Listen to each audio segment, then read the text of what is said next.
拍鬼片是有禁忌的，香港拍戏历来敬鬼神，开机前要切烧猪，敬天地神佛保佑。拍摄期间切忌谈论鬼神，千万不能对鬼不尊敬，更不可以拿鬼开玩笑。拍完片要马上锁门离开，因为片场是工作的地方，尤其是在拍摄鬼片时，绝对不可以在片场过夜，更不能拿走片场的任何道具，因为不只是要尊重人，也要尊重鬼神。而今天我们要讲的这个故事，就发生在香港某个不怕死的新人导演身上。经典港式惊悚剧集《区区有鬼故》，你准备好了吗？这个剧组正在商讨拍摄电影《阴魂不散》。故事的原型是20年前该片场发生了一起严重火灾，大火烧死了一对来片场看拍戏的母女。导演是刚刚留洋归来的阿伟，他认为这个故事很有噱头，可以用那对母女惨死后的阴魂不散来做宣传。龙婆是这个片场的资深老员工，当年就曾亲眼目睹那对母女被大火烧死，所以他每天都会烧香祭拜。听到阿伟这么说，龍婆好心勸告他：後生仔走嚟拍啲咁嘅嘢，我希望你哋今次開鏡拜神啊，誠心啲做足啲至好啊！你哋做嘢還做嘢啊，唔好立亂拎呢度啲嘢走啊！副導演聽完想要買2隻燒豬來祭拜，可阿偉卻不以為然，他自詡在國外進修過，半點不相信鬼神之說，對龍婆他們提出的開機拜神更是嗤之以鼻。結果話還沒說完，詭異的事情就發生了。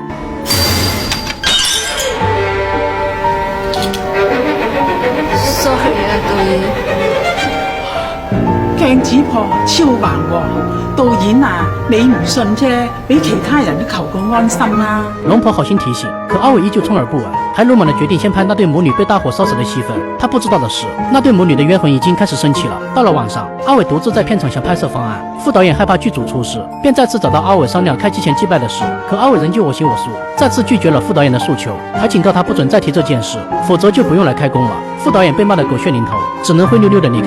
結果兩人前腳剛走，詭異的事情就發生了。一陣陰風悄然吹來，將龍婆祭祀的小蘋果吹跑，剛好滾到阿偉的腳下。阿偉順勢撿起地上的蘋果，又看了一眼角落的祭品，他並沒有選擇放回去，而是直接放在面前。其實阿飄已經給了阿偉機會，但他沒有好好珍惜。突然燈光開始不斷閃爍，阿偉感覺到旁邊似乎有什麼鬼東西，他悄悄斜眼一看，一雙性感的綠絲襪美腿就站在身邊。阿偉這時才意識到見鬼了，斗大的汗珠不禁自動滑落，在一個眨眼的功夫，原本擺在桌上的玩偶居然詭異地消失了。阿偉哪見過這種場面，嚇得拔腿就跑，好不容易跑到馬路上，正想打個車回家，卻發現錢包還在桌子上，沒辦法，只能硬着頭皮返回片場去拿。結果一個不小心，又把片場的道具玩偶給帶走球了。阿偉迅速往回跑，在陰森的通道撞見龍婆。哎呀，睇你啊，走到一仆一碌咁，我再講多次啦，唔好帶呢度啲嘢返屋企啊！阿偉並沒有理會，一口氣就跑回了家裡。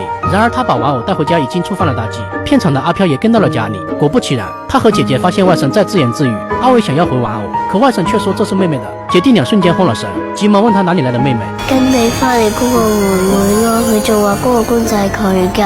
阿偉知道大事不妙，讓姐姐趕緊帶外甥回屋睡覺。就在他們離開後，玩偶的眼裡突然流出黑水，還伴隨着一陣哭聲。很明顯，小女孩的鬼魂是真的跟來了。第二天，阿偉找到龍婆，將昨晚發生的事情告訴她，希望她可以出手幫幫自己。龍婆一直在片場工作，什麼奇聞異事她都見過，但她不會驅鬼辟邪，只能幫阿偉約風水大師明天過來看一下，還讓阿偉今晚多約點人回家，增加一下家裡的陽氣，或許這樣能暫時壓住阿飄的陰氣。可真的有用嗎？打過麻將的人都知道，千萬不能同時打出西方。可這幾個壯漢偏偏不信邪，不僅一起打出西方，還接着打出了一統。一統歸西，唔係咁邪啊嘛？等阿偉買東西回來，只見四人雙手合十不停作揖，原來他們不僅打出四人一同歸西，桌上的骰子也瞬間轉個不停。很明顯，阿偉的家裡一定有不乾淨的東西存在。姐姐也意識到了不對勁，為了兒子的生命安全，她不得不先搬去朋友家裡住2天。一行人就這樣灰溜溜的跑球了，剩下阿偉獨自在風中凌亂。好不容易熬到第二天，阿偉接到朋友的電話，說他們4個打完麻將後就接連遇到了麻煩，他們很確信阿偉家裡有髒東西，讓阿偉小心一些。掛斷電話，龍婆帶着風水大師走進茶餐廳，在聽完阿偉的遭遇後，大師斷定那對母女的冤魂一定就在片場。阿偉做的每一件事，說的每一句話他們都知道，而阿偉想要拍攝他們的故事，卻不肯祭拜一下他們，反而將片場的玩偶帶回家裡。女孩的離魂自然而然會跟過去，不過從目前的情況分析，女孩的母親應該還在片場，否則他們家裡必定有人會出大事。話音剛落，阿偉就接到姐姐打來的電話，說是阿偉給他發短信有急事，讓他趕緊回家。為什麼自己到了阿偉卻沒有在家？阿偉這時才意識到大事不妙，那對母女要對姐姐下手了。大師聽完讓阿偉趕緊回家，還說自己只是風水大師，不是做鬼大師，更何況解鈴還須繫鈴人，晚了就來不及了。我靠，本以為是王者，沒想到是塊廢鐵。阿偉聽完心都涼了半截，幸好有龍婆在。他說這對母女常年接受自己的供奉，相信他們會給自己幾分薄面，自己願意跟阿偉走一趟。画面一转，两人已经赶回家里，可就在几人出门时，阿伟的外甥却抱着玩偶跑得飞快，一溜烟就跑进了电梯里面。然而电梯却在这时候突然关闭，将母子俩死死困住。等阿伟和龙婆赶到时，已经晚了。就在他们想要敲门时，电梯里突然闪过绿光。没错，看过港式鬼片的都知道，有绿光就代表着有阿飘出现，没有任何意外。阿飘一把掐住姐姐的脖子，是那对被大火烧死的母女没错了。听着电梯里的惨叫，龙婆善心大发，对着那对母女求情。大家昨日無冤，今日無仇，只不過係後生仔唔識世界，冒犯咗啫。你哋白白咁樣咁冤屈死，都冇變為厲鬼害人，即係證明你哋都係善良嘅。我啊，而家先至嚟作業啫，小朋友都係同你個囡囡一樣無辜㗎。听完龍婆的話，小女孩阻止了母親的惡行，母女倆也隨之煙消雲散，危機也就此化解。從此以後，阿偉再也不敢口出狂言，主動在片場擺着祭品，閒來沒事就去祭拜一下。這個故事告訴我們，有些禁忌可以不信，但千萬不要去觸犯。好了，本期就到這裡，咱們下期再見。上世紀70年代，香港中大一直流傳着多則詭異傳聞，其中辮子姑娘的鬼故事最為經典。傳聞她會出沒於中大的情人路上，一到午夜，她的頭就會吊在樹上，垂下長長的辮子，只要有人從下面經過，她就會用辮子扯掉那人的脖子。隨着傳聞越來越廣，這條情人路也被稱為辮子徑，因為辮子姑娘太出名。95年的恐怖電影《夜半1點鐘》就曾將她的故事搬上大熒幕，但其實她還有另一個版本。今天就讓我們跟着鬼後龍婆一起走進辮子姑娘的前世今生。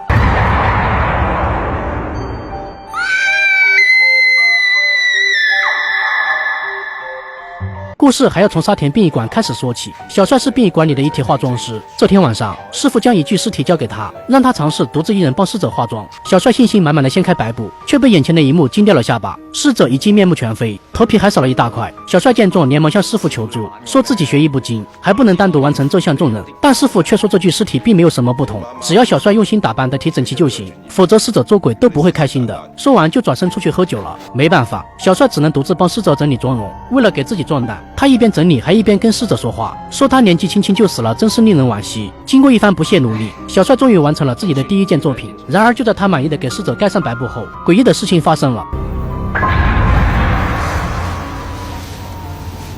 小帅差点没给吓死，小心翼翼地将白布给盖了回去，可逝者并不领情。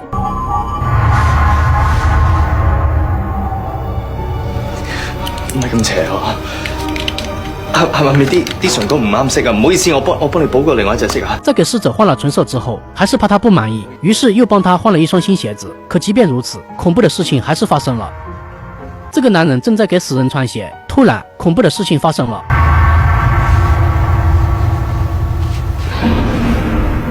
唔該晒。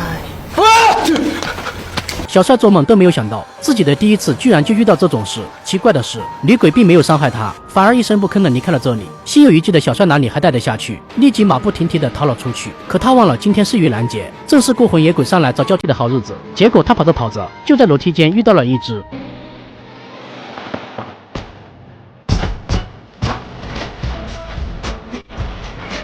真是要瘦了，小帥被嚇得連滾帶爬的躲進了衛生間。然而就在他大口大口喘着粗氣時，一隻紅衣阿飄慢慢飄了過來。注意，是真的在飄。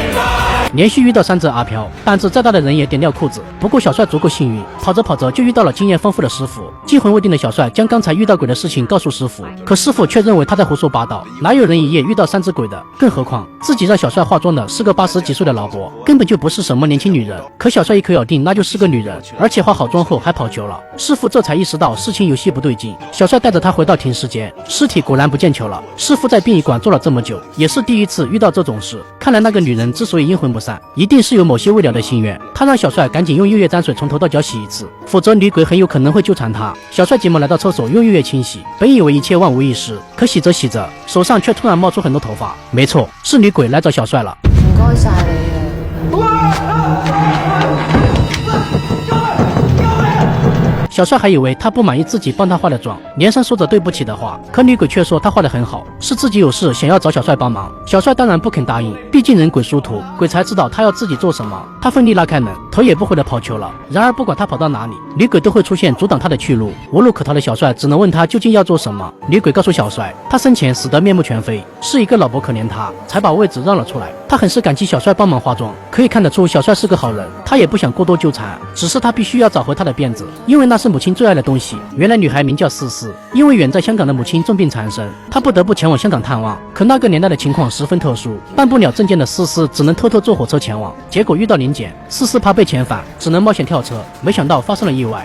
这个女人打算跳下疾驰的火车，完全没有注意到车门正在关闭，结果辫子被门死死卡住，辫子和头皮瞬间被扯下，女孩就这样惨死在铁路边，而那条辫子也成为了她唯一的牵挂。思思将自己出事前的遭遇告诉小帅，希望他能帮忙找回那条辫子，因为母亲最喜欢的就是自己的长发，他不想让母亲知道自己已经死去的真相。小帅被思思的孝心感动，于是帮他接上了一条假辫子。两人连夜赶到思思的母亲家，老太太做梦都没有想到自己有生之年还能再见到女儿。就在她要握住思思的手时，却发现她的手格外冰凉。思思急忙缩回手，她不想让母亲知道真相。小帅见状赶紧转移话题，老太太这才没有多想。然而只是包不住火的老太太在轻抚女儿的脸庞时，几只尸虫突然掉了下来。思思见状立马哭着跑了出去，她躲进卫生间，拼命地拍打掉身上的尸虫。小帅扶着老太太过来，此时的他已经明白了一切。隔着门，老母亲哭诉着自己对女儿的牵挂，现在自己已经时日无多了，不管思思是人是鬼，自己只希望能再多看她几眼就满足了。思思也哭着告诉妈妈，自己马上就要上路了，她不忍看到母亲伤心落泪的样子。你安心上路，我好快就會嚟揾你噶啦，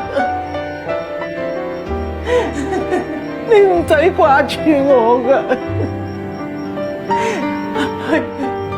你又話帶張相俾我，我睇到張相就當係見到你啦。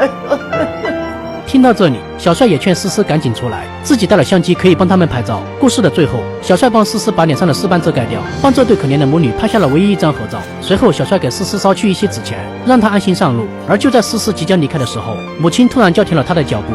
原来老太太心愿已了，刚刚也跟着离开了人世。就这样，母女俩手牵着手，一起去了另一个世界。龙婆所讲的这个版本并不恐怖，反而更多的是亲情。正如那句话说得好，树欲静而风不止，子欲养而亲不待。好了，本期就到这里，咱们下期再见。这个男人正在看电影，背后突然冒出一只阿飘。先生，唔該你借個火我用下啦。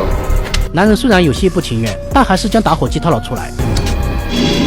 先生，唔該你借個火我用下得唔得啊？要你膊頭嗰把火啊！我要你膊頭嗰把火啊！我要你膊頭嗰把火啊！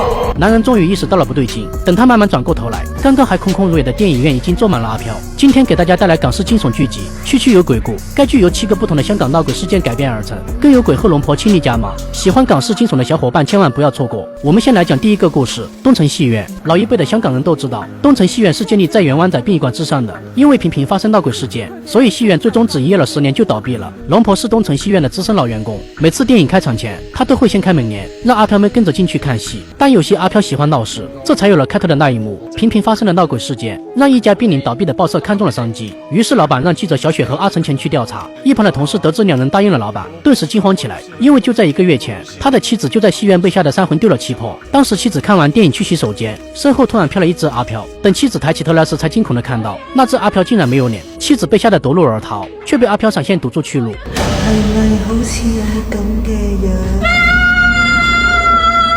小雪听完瞬间起了一身的鸡皮疙瘩，她本想退出这次调查，但老板和阿成却觉得这是个机会，当即决定今晚就开始调查。小雪没有办法，只能硬着头皮答应下来。当天晚上，两人来到戏院，想要买9点半的电影票，售票员龙婆却说卖光了。但心细的阿成立刻发现还有13、14两个座位，谁知龙婆接着说道，这2个座位是专门给阿飘留的，不能售卖，也就是我们常说的投递位。就在众人一头雾水时，电影院的经理走了过来，他怒斥龙婆不要胡言乱语，然后强行将这2张票卖给了阿成他们。两人刚走到影厅门口，一阵阴风突然吹起门帘，小雪差点没给吓尿楼，连声表示自己要先去上个厕所。然而小雪不知道的是，厕所里的阿飘更恐怖。原来是龙婆，差点没把小雪给吓死。龙婆让她去其他隔间，这一间是自己专用的，可她端着一只鸡腿进去干嘛呢？小雪刚走进隔间，就聽到龍婆在隔壁說咗什麼。食咗就好去揾住好人家。仲有啊，應承人嘅嘢就要做得到，唔好下排輕輕啊！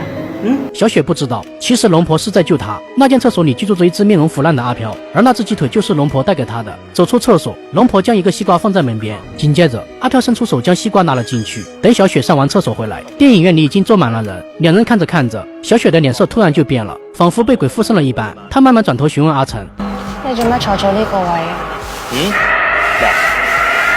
起身。咩起身啊？唔該做咩起身啫？起身啊！”阿成这时才发现小雪被鬼附身了，他连忙对着女鬼求情，让她不要伤害小雪，自己愿意给她多烧一些金银纸衣。女鬼见阿成还算是有情有义，便祈求阿成帮她找一个人。原来女鬼名叫如烟，是一家茶馆的服务员，而她要找的人名叫阿东，是茶馆里面的伙计。两人互相爱慕着彼此，就差捅破那层窗户纸。这天，一个伙计端着开水经过，差点撞到如烟。阿东见状，急忙用手臂帮他挡住水壶。看着阿东被烫得通红的手臂，如烟终于确信这个男人会保护自己一生。从这一天起，两人的浪漫爱情故事正式上演。虽然他们的日子依旧不富裕，但他们过得很快乐。阿东总会给如烟准备不一样的惊喜。如烟最快乐的时光就是跟着阿东去东城戏院看电影。阿东总是买最后排的13、14座位，寓意着两人会在一起一生一世。他们约定以后无论发生什么事，不管是谁对谁错，只要两人去了东城戏院看戏，就不能再生对方的气了。然而他们不知道的是，这2个数字还可以翻译为一生一死。如烟在上班时，茶馆的老板金爷向他伸出了咸猪手，如烟赶紧去找阿东，可还没开口，金爷就追了过来。他知道两人的关系，便主动提拔阿东为买办。不明真相的阿东还以为要咸鱼翻身，殊不知一场悲剧即将发生。下班后，如烟刚回到家，就发现金爷也在这里。原来金爷为了得到如烟，已经买通了他那视赌如命的母亲。尽管如烟誓死不从，但还是被母亲推进了金爷的狼窝。第二天，阿东照常去买了2张电影票，可此时的如烟认为自己配不上阿东，于是痛苦地提出了分手的要求。阿东连忙问他是不是受了什么委屈，金爷已经给自己升职，如烟以后就不用再抛头露面了。他哪里知道如烟最怕的就是金爷，他气愤地告诉阿东，自己已经是金爷的人了。没等阿东弄清楚事情的真相，如烟就哭着离开了戏院。但他并没有放弃，而是找到金爷以死相逼，希望金爷放过自己和阿东。最终，金爷害怕茶馆闹出人命影响到生意，不得已放如烟离开。终于，如烟逃离了金爷的魔掌，但他和阿东的缘分还是差了一步。如烟在阿东家门口等了他一夜，而阿东则在如烟家门口等了他一晚。这时候就要论手机的重要性了。如烟等不到阿东，于是给他留下纸条，在东城戏院见面。就在阿东往戏院赶时，金爷带着人追来，一板砖将他打倒在地。醒来的阿东顾不上身上的伤，一步步朝着戏院爬去，可由于伤势过重，最后还是倒了下去。另一边，如烟在戏院始終等不到阿東，絕望的他來到洗手間。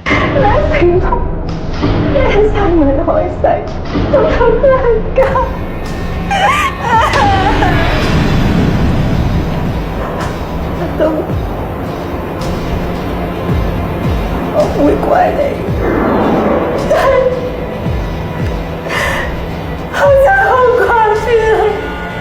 話音剛落，廁所門突然無風自動，緊接着那隻無臉阿飄出現在身後。他告訴如煙，阿東要來早就來了，你就死了這條心吧。最終，如煙在阿飄的蠱惑下選擇割腕自盡，但他還有未了的心願，於是化作冤魂留在戲院的阿東復原。但其實阿東並沒有死，在龍婆的幫助下，阿成和小雪找到了他，只不過他已經成為了一個植物人。龍婆一眼便看出，阿東之所以還剩最後一口氣，就是為了能夠再見如煙一面。在三人的幫助下，如煙和阿東終於成功見面，兩人坐在13、14的位置上，如煙環抱着阿東的胳膊，訴說着他們的快樂時光。阿東感受到了如煙的存在，在流下最後一滴不甘的淚水後，阿東咽下了最後一口氣，變成鬼的兩人終於成功見面。在龍婆他們的祝福下，兩人幸福的去了另一個世界。這個故事一點也不恐怖，甚至有些感人。願天下有情人終成眷屬。本劇還有6個方格9億的鬼故事，觀眾力哥，咱們下期再見。這個男人剛走進電梯，就突然聽到一陣怪異的哭聲。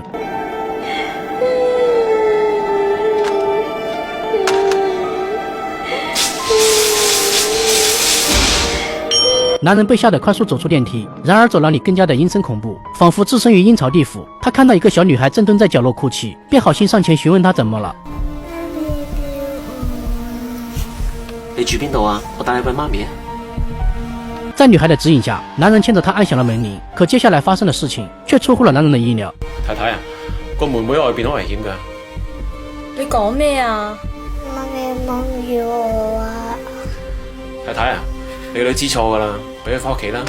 黐線，我個女死咗好耐啦。男人這時才意識到自己見鬼了，果不其然，小女孩變成了一個鬼娃娃。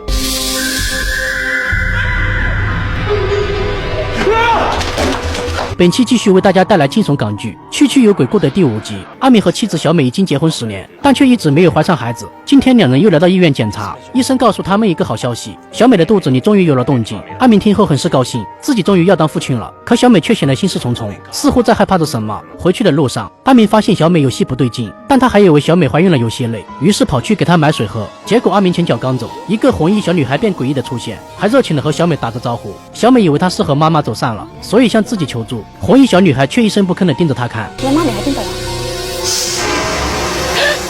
做咩事啊妹妹呢？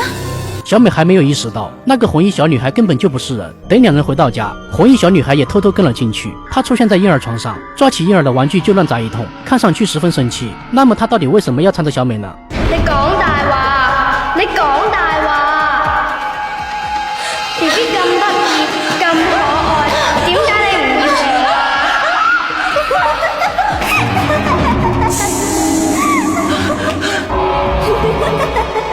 我唔會俾 BB 出世㗎。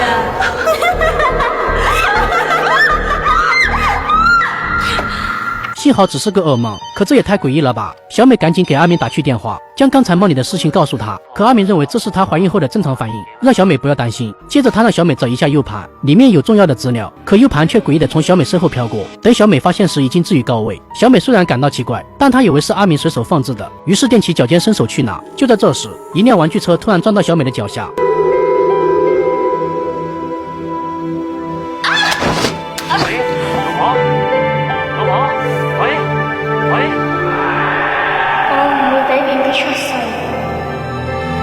小美被及时送到医院，幸好孩子没有出事。然而就在医生和阿明在外面说话时，小美的病房突然泛起绿光，红衣小女孩再次诡异的出现。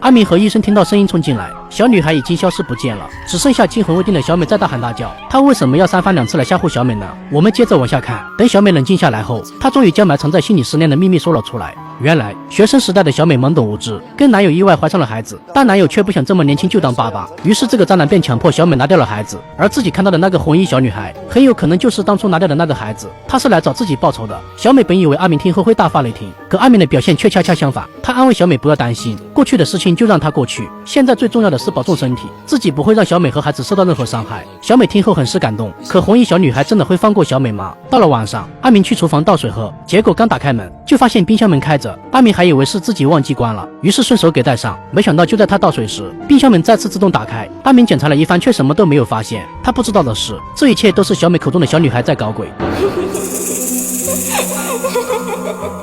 阿明端着水来到房间，却发现小美不见了踪影，而且整个房间已经被人翻得乱七八糟。阿明害怕小美出事，急忙四处寻找她，撞开卫生间的门，看到小美已经被淹在浴缸里面。好在阿明发现了及时，小美并没有大碍。就在这时，镜子突然碎裂，红衣小女孩带着愤怒出现。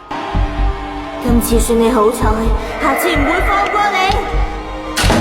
经过这么多事，阿明终于相信了小美的话，红衣小女孩就是来复仇的。第二天，两人找到驱魔人龙婆，希望她能出手相助。初次见面，龙婆将一个福袋送给小美，可小美刚拿到福袋就随手给扔了。龙婆邪魅一笑，当即断定小美遇到了不干净的东西，因为只有被鬼缠身的人才不想触碰到福袋里的特殊香料。在了解到红衣小女孩是小美当年拿掉的孩子后，龙婆告诉他们，夭折的婴儿早有灵性，但小美让她失去了做万物之灵的机会。这么多年来，小女孩积聚了不少怨气，现在小美怀上身孕，还准备将孩子生下来，本就怀恨在心的小女孩自然不肯让她如愿，所以她才想方设法准备杀掉小美肚子里的孩子。两人听完着实被吓得不轻，祈求龙婆帮忙消除小女孩的怨气。当天夜里，龙婆摆好法阵，并交代两人不管发生什么事，千万不要睁开眼睛，否则就会前功尽弃。众所周知，在恐怖片里说这样的话，基本上就等于白瞎。伴随着一阵恐怖的笑声，红衣小女孩果然杀到，强大的气场直接震碎玻璃瓶。龙婆见状先礼后兵，我宣告，牽住薛太陰魂不食嘅惡靈，立即離開，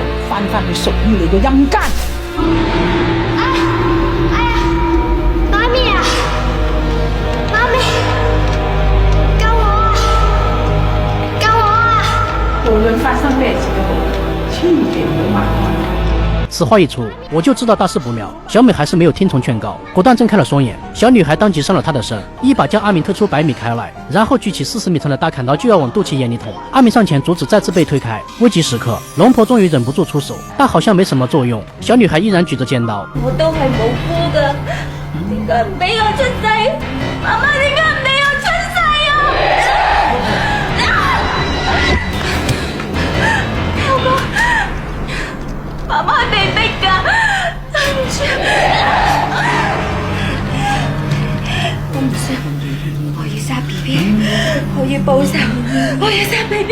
關鍵時刻，阿明拿出小美一直保存的手鏈，並告訴小女孩，小美真的很愛她，當初之所以拿掉她也是逼不得已的。這10年來，小美一直很內疚，每天都過得不開心。小女孩聽完隔空取過手鏈，上面還有母親給自己取的名字，她這時才明白過來，母親是真的很愛自己。經過一番苦口婆心的勸導，小女孩終於釋懷，怨氣也隨之消散。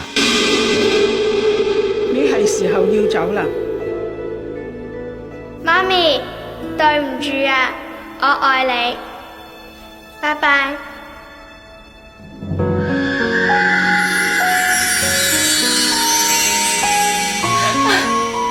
說到國內最恐怖的鬼樓，就不得不提到香港高街的麻風病院。這裡是舊時期的一處精神病院，出名並不是因為其古老有文化價值，而是因為這裡盛傳的鬧鬼傳說。據說每到5月時分，周圍的人總能聽到猛鬼慘叫和兇魂哀嚎的恐怖聲音，一時間鬧得人心惶惶，根本沒有人敢靠近。後來麻風病傳入香港，隨着被傳染的人越來越多，這裡就成為了隔離麻風病人的重要地方。但那時的醫療條件根本不成熟，所以進去的人基本上就是一個字：等死。而今天我們要講的故事，就發生在香港高街的麻風病院內。驚悚港劇區區有鬼故之高街芳寧，你準備好了嗎？故事還得從這家海味店說起。店裡有4個員工，阿妮為人忠厚老實，偷偷暗戀着老闆娘鳳姐。阿全則跟她相反，靠着一張能說會道的嘴，總是把鳳姐哄得樂不思蜀。不到1年的時間，阿全不僅成功抱得美人歸，還當上了海味店的老闆，而阿妮依舊只是個打工仔。所以說嘛，大家一定要勇敢地追求幸福，暗戀是不會有結果的。回到正題，鳳姐以為找到了可以托付終身的人，她不知道的是，阿全根本就是在逢場作戲。這不鳳姐前腳剛走，他就和芙蓉妹妹打情罵俏了。原來兩人一直在圖謀鳳姐的家產，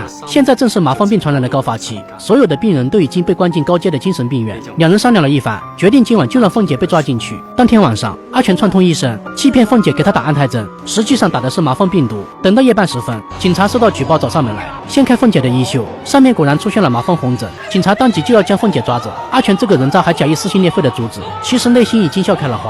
鳳姐被關進麻風病院，以當時的醫療條件，進來的病人基本上只有等死的命。另一邊，阿全已經徹底掌控海味店。阿妮本就喜歡鳳姐，於是鼓起勇氣問阿全：你都唔係真心愛鳳姐嘅，你貪佢啲錢啫嘛？你亂講啲乜嘢啊？你想死啊？我話你啊，夾埋一賤女人啊，想害死鳳姐啊！這句話說中了阿全的痛處，惱羞成怒的他掄起板凳，直接打斷了阿妮的腿，並讓人將她扔了出去。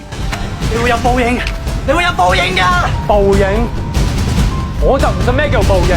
龍婆飾演的是一個神經兮兮的麻風病人，她讓鳳姐死了這條心，根本不可能會有人來接她出去，因為當初她老公也是這樣說的。結果到現在連個鬼影都沒有見到，可鳳姐卻不信邪，堅信阿全一定會來救自己出去。殊不知阿全正和芙蓉商量着如何將她置於死地。第二天，芙蓉來找鳳姐，將自己和阿全暗地裡做的壞事通通告訴了她，好一招殺人誅心。而鳳姐這時才恍然大悟，原來阿全根本就是個人渣，他們只是想要得到自己的家產而已，都怪自己被豬油蒙了心。要是當初選擇的是老實人阿妮，現在也不會落得如此下場。隨後，芙蓉買通看守人員，將鳳姐關進了男病房。可想而知，接下來將要發生什麼。等鳳姐回到病房，已經失去了對生的希望。喊淨係識得喊做鬼用咩？出去死咗變咗鬼咪出去咯，一係病死，一係自殺死。就算死咗啊，都唔好放過啲賤男人啊！着住件紅衫，自殺死，變為厲鬼，揾佢哋報仇。龍婆的這番話徹底點醒了鳳姐，最終鳳姐帶着怨氣，用床沿割破手腕，又用鮮血染紅衣服。她要做一隻厲鬼，出去後找阿全和芙蓉報仇。這個女人馬上就要見鬼了。是变成厉鬼的凤姐来复仇了。她制造出幻觉，让芙蓉以为自己得了麻风病。歹毒的芙蓉自然不想那么早死，她拼了命的跑上大街，想要去找医生救治自己。一脸懵逼的阿全在身后紧追不舍。跑着跑着，凤姐的鬼魂突然挡住去路，吓得芙蓉转身就跑，结果被疾驰而来的汽车撞飞800米开来。她用尽最后一口气告诉阿全，凤姐的鬼魂来复仇了。阿全听后惊恐不已。阿全心想完犊子了，看来自己也必死无疑了。阿全惊魂未定的回到海味店，不知情的2个员工让他不要伤心，如果凤姐有什么未了的心愿，他们可以帮忙去完成。阿全一听，瞬间有了主意。当天夜里，阿全在家里摆上凤姐的灵位，12点刚到，一阵阴风突然吹来，地上的石灰粉出现几个脚印。阿全知道是凤姐的鬼魂回来了，于是立马装腔作势，流着鳄鱼的眼泪告诉凤姐，自己一时被芙蓉迷了心窍，做了对不起她的事，如果可以，自己愿意以死赔罪。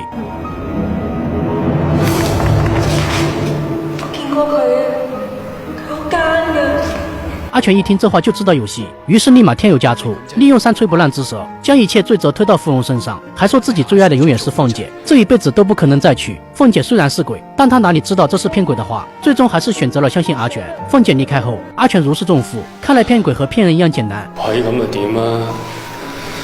咪有女人一個，點會搞唔掂啊？話音剛落，一陣陰風吹滅蠟燭，芙蓉的鬼魂緊接而至，一把掐住阿全的脖子。我話你做咗咁多嘢，連名分都冇過，你竟然同你老婆道歉，仲話所有嘅嘢都係因為我，你咁都講得出？阿全本就是見人說人話，見鬼說鬼話的主，立馬改變口風，將一切推給鳳姐，還說他最愛的其實是芙蓉。本以為這次還能成功騙過鬼，不曾想芙蓉是鳳姐假扮的。好家伙，單純的鳳姐居然還留了一手。賤男人，將大命，我要你一命賠一命。老婆，我唔想死啊！你放過我啦，我最愛係你啊！死啦！你仲想殺我？沒有任何意外，渣男最後也死囚了。人在做，天在看，害人終害己，有時甚至要用埋條命嚟還。做鬼啊，定做人呢，就睇你自己啦。義莊係有規有矩，唔可以亂嚟㗎。正所謂陽間道，一名路，福氣最令人觀目。義莊也是有規矩的，千萬不能亂來。畢竟義莊停放的基本上都是無家可歸的亡靈，他們本就帶着一身怨氣，要是惹怒了他們，可沒有好果子吃。本期繼續帶來港式驚悚劇集《區區有鬼故之幽靈義莊》。龍婆在香城義莊幹了一輩子，和裡面的老友們相處得十分融洽，只因為他懂規矩，更守規矩。這天，義莊剛開門就迎來一位新人，龍婆一眼便看出他怨氣極重。掀開白布，黃小姐的右眼已經開始腐爛，脖子上還有一條深深的勒痕。從她的裝扮來看，應該是為情自縊而亡的。龍婆一邊幫她整理儀容，一邊安慰她，今生不好就期望來世，過去的就讓它過去吧。可就在龍婆幫她蓋上白布後，黃小姐的手突然垂了下來，看來她的怨氣還是很重。龍婆連忙給她多燒幾炷香安撫，還囑咐觀察你的其他仙友，要跟新來的同事好好相處。龍婆年事已高，已經到了退休的年紀，她貼出招聘廣告，希望有人能來接自己的班。結果當天夜裡，一個年輕力壯的小伙子就趕來面試了。龍婆有些奇怪，畢竟現在的年輕人都不願意接觸這一行。男人名叫阿紅，他告訴龍婆，因為給重病的母親治病，自己欠下大量外債，現在外面的經濟不景氣，逼不得已才選擇這個冷門的職業。更何況自己以前是大廈的管理員，同樣是管人，在義莊和在大廈沒有什麼區別，畢竟死人也是人。龍婆可憐阿紅一片孝心，於是便答應讓他留下來。他先把阿紅一一引薦給棺材裡的各位老朋友，接着又給他講起了義莊裡的規矩，每天除了打掃衛生外，吃飯時都要給各位仙友點上3炷香，到了子時還要在長生閣點上3支長壽香指路，好讓他們知道路出去，找到路歸來。在酉時之前，也就是凌晨3點的時候，必須要撕下貼在門上的符紙，並在大門口點上2根白蠟燭，然後搖響3下鈴鐺，以此來告訴出去的仙友該回來了。在介紹完義莊的規矩後，龍婆將衣缽傳給了阿紅，並叮囑他千萬不要壞了規矩，一定要堅守這個承諾。阿紅雖然有些害怕，但他還是答應虔誠一下。凌晨3點前的鬧鐘準時響起，阿紅按規矩撕掉門上的符紙，在門口擺上白蠟燭，然後搖響鈴鐺提醒仙友們回家。做完這一切後，阿紅剛把門關上，就聽到一陣敲門聲，他壯着膽子打開門，外面卻連個鬼影都看不到。阿紅還以為是自己聽錯了，結果剛轉身，一股無形的力量瞬間推開大門，差點把阿紅嚇個半死。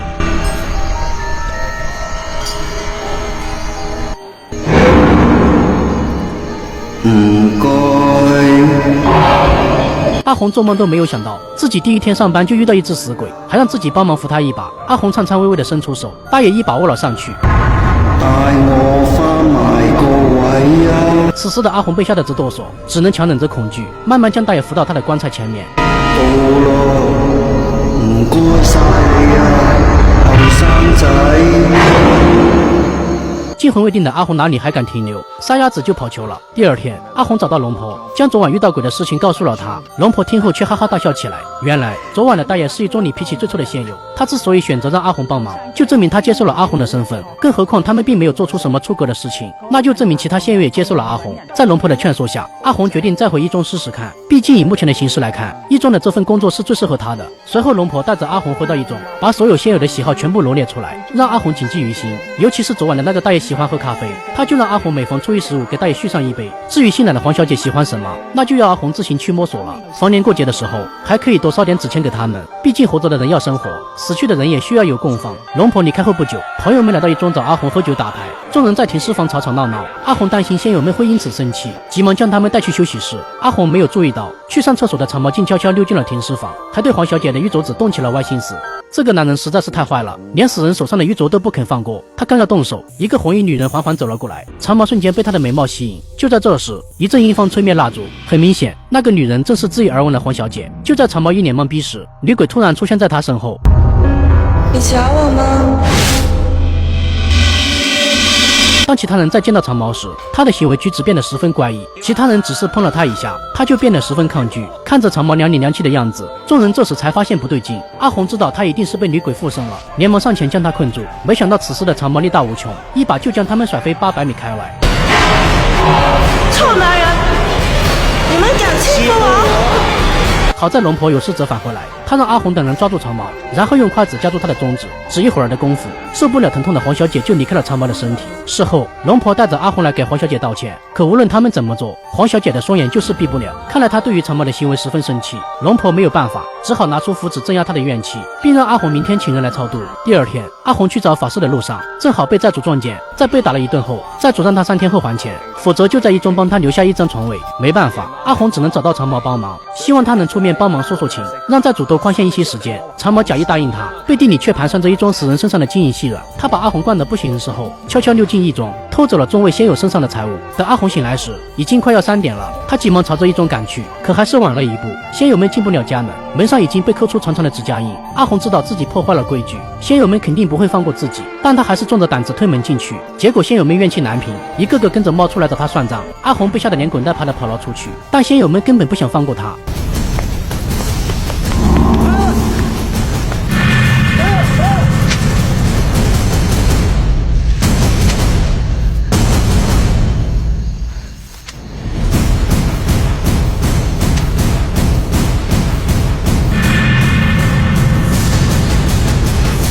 我求你放過我，放過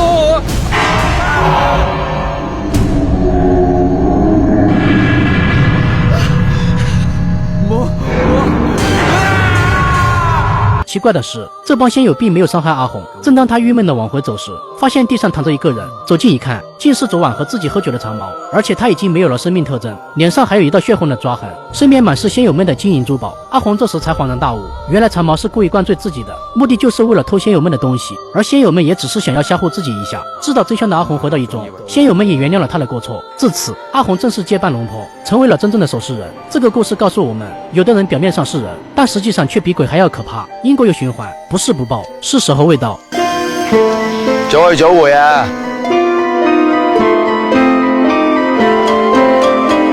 今天继续解说邵氏恐怖片《索命》，各位看了片头不要太过敏感，我知道你们不是这种人。据说这部电影比凶榜更恐怖，请各位捂好眼睛，准备发车。故事还得从一辆深夜的大巴上说起。这对新婚不久的小夫妻沉浸在喜悦当中，他们终于还清了结婚时欠下的债务，妻子小丽也有了身孕。就在两人卿卿我我时，大巴上突然上来3个劫匪，他们将车上乘客的财物洗劫一空。丈夫阿良赶紧拿出兜里的700块藏进了袜子里，谁知劫匪检查的相当仔细，不仅要脱裤子脱鞋，连裤裆也要检查。刚好阿良的脖子最近长了脓疮，小丽急中生智，把钱藏进了纱布里。劫匪在他们身上搜了半天，只找到一点零钱，并没注意到纱布。劫匪离开后，纱布上的胶布突然松开。此时劫匪小刀王发现帽子落在车上，便回去拿，意外发现阿良藏在纱布里的钱。小刀王恼羞成怒，直接捅死了阿良。随后3个劫匪慌忙逃离了现场，回到老巢分赃。年轻的劫匪阿玲非常害怕，指责小刀王为什么抢了钱还要杀人。小刀王却不以为然，说人又不是你杀的，你害怕什么？随后他们分了阿良的700块，每人分到了233块，还多了1块。老大见阿玲这么害怕，便把多出的1块给他压惊。阿玲分到了234块。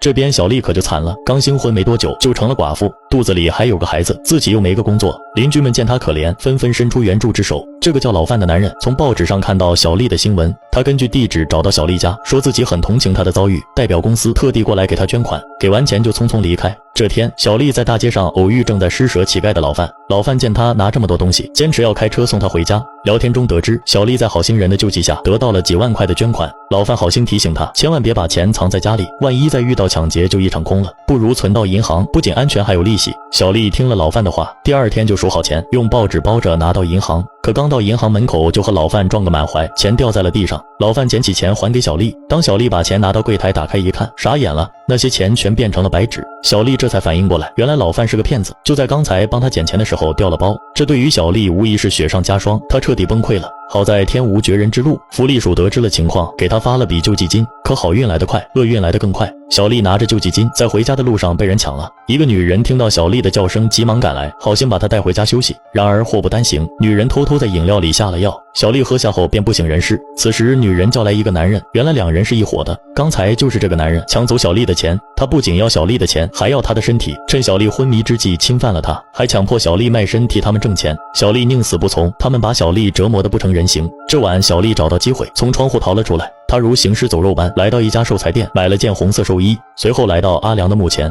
良哥，我快要来了，你泉下有知，应该帮助我变成厉鬼，跟他们算账。然后毫不犹豫从山崖跳了下去。第2天尸体被人发现时，已经4分5裂。一个收尸的人看见小丽的红色寿衣，刚准备去捡，同事急忙阻止：你千万不要动那件衣服啊！为什么？听说凡是穿红衣服自杀的人，一定想死了之后变成厉鬼报仇。你看，那尸体都烂了，衣服还是好好的，这是个厉鬼呀！你还敢拿那件衣服？快走吧！众人散去之后，一个老尼捡走了小丽的衣服，但他没注意到衣服下面小丽的一双眼珠。老尼把衣服带回观音庙念经超度，希望能化解小丽的怨气。这边老范继续干着骗人的老本行，他到珠宝店假装买珍珠，趁售货员不注意调包了真珍珠，随后兴高采烈地回到家。就在他准备倒酒庆祝时，突然有人在按门铃。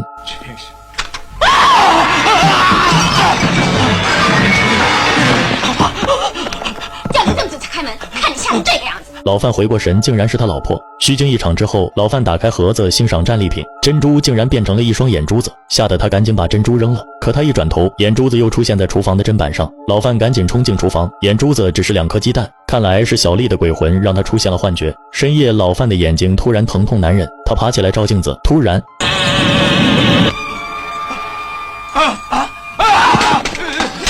干什么？你到底干什么？有人要挖我的眼睛！你眼睛好好的，谁会要挖你的眼睛啊？我看到一个穿红衣服的女人要挖我的眼睛。哪里有穿红衣服的人？半夜3更，你怪叫什么？快点睡吧。从此之后，老范变得神经兮兮，只要看到圆形的东西都会看成是眼珠子。最后老范的眼睛疼痛难忍，竟然用勺子把眼珠挖了出来。妻子发现后把他送到医院，可老范依然活在惊恐之中，发疯似的逃出医院，把眼睛对着护栏上的尖刺撞了上去。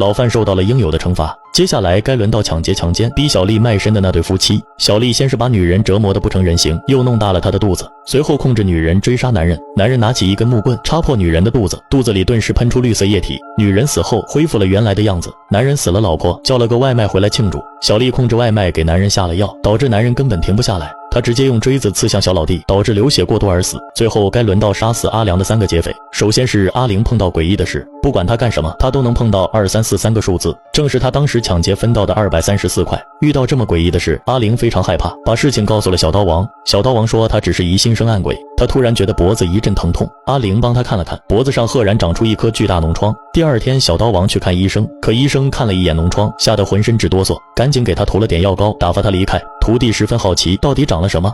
这是鬼面疮啊！鬼面疮啊！